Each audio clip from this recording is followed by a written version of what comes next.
Picture an impossible balancing act, a colossal Shiva Trishul, perfectly upright, resting entirely on the tip of an upward curling tail. And seated calmly at the absolute summit of that heavy trident is Lord Hanuman himself.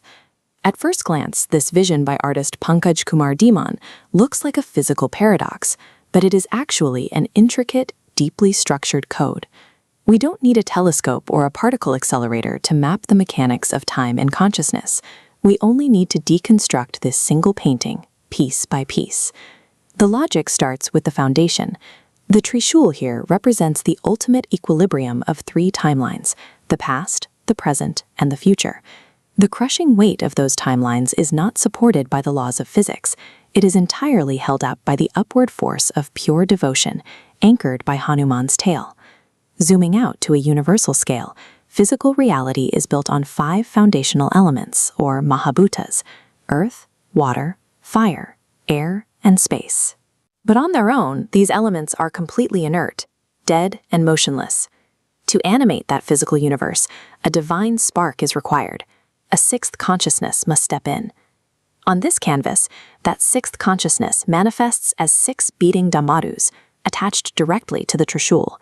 6 dhamadus, each with 2 striking surfaces, generate 12 distinct rhythmic beats.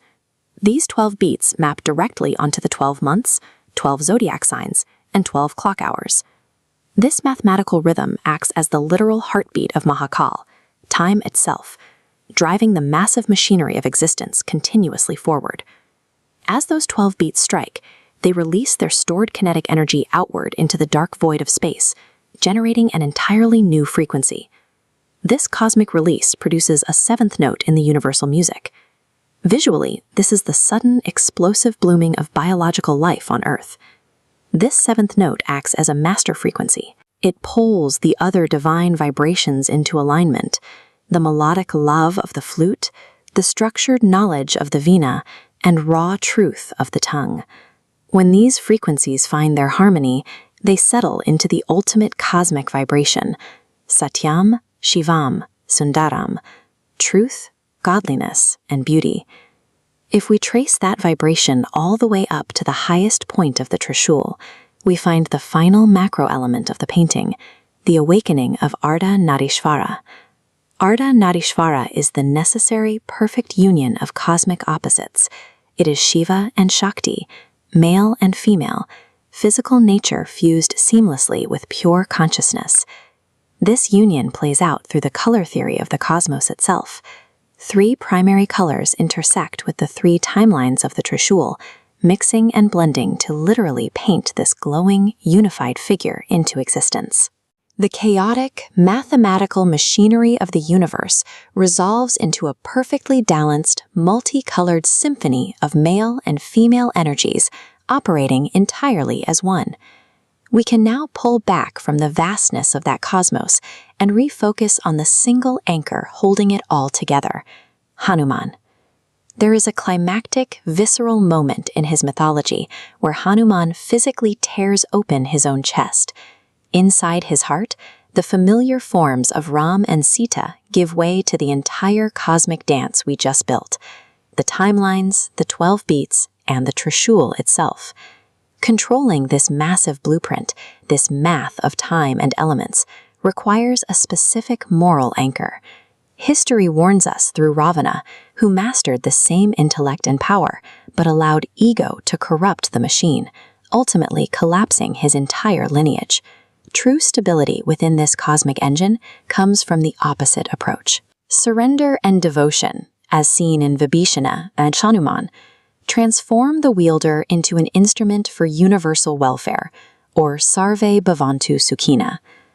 The artist leaves us with a practical moral philosophy for daily life: Suno Jan Ki, Karo Man Ki. Listen to the voices of the world, gather the knowledge, but ultimately act on the rhythm of your own conscience. The grand machinery of time, the elements, and the cosmos find their ultimate motor in the rhythm of an awakened human conscience. Ancient Hindu iconography often presents as a dense, overwhelming assembly of multi-armed deities and overlapping weapons. To an observer, the sheer volume of detail can feel like a chaotic visual language that defies immediate logic. Artist Pankaj Kumar Diman has organized these traditional elements into a specific vertical hierarchy. He depicts the deity Hanuman balancing a trishul on the tip of his tail, while a dual-natured deity dances below him, surrounded by 6 beating drums. Every element in this specific arrangement, from the position of the tail to the number of drum faces, is a coordinate in a functioning cosmic clock. This isn't a static religious portrait. It is a structural map of human consciousness. To see how it works, we have to look past the surface aesthetic and follow the spatial arrangement from the ground up.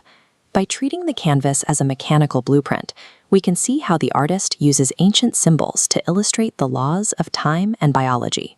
The base of the structure begins with Hanuman's tail. The artist identifies this as the nadi, a central lifeline or energy channel. Its primary function is to serve as the axis, bearing the weight of the trishul above it.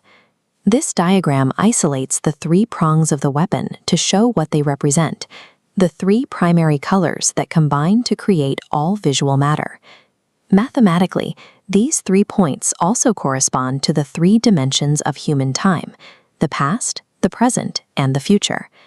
Hanuman sits securely at the peak, resting above these intersecting timelines.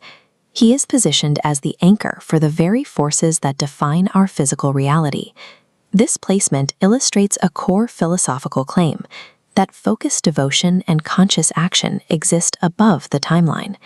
In this view, consciousness is not a subject of time, but the foundation that balances it. Moving into the center of the canvas, the 5 physical elements of nature, earth, water, fire, air, and space, converge. Their interaction generates a 6th layer, active consciousness. This consciousness is embodied by the Ardhanarishvara. By merging male and female anatomical halves into one figure, the artist represents the total balance of universal energy, Shiva and Shakti, existing as a single unit. Surrounding this figure is the machinery of time, 6 damrus, or traditional hourglass drums, held in its hands. The math here is precise. Each of the 6 drums has 2 strike points. When they are played in unison, they produce a sequence of exactly 12 beats. The artist utilizes this number, 12, as the mathematical bridge between sound and space. These 12 percussive strikes provide the same temporal structure found in the 12 months of the solar year, the 12 signs of the zodiac, and the 12 hours on a clock face. These 12 beats represent the heartbeat of Mahakal, or Great Time.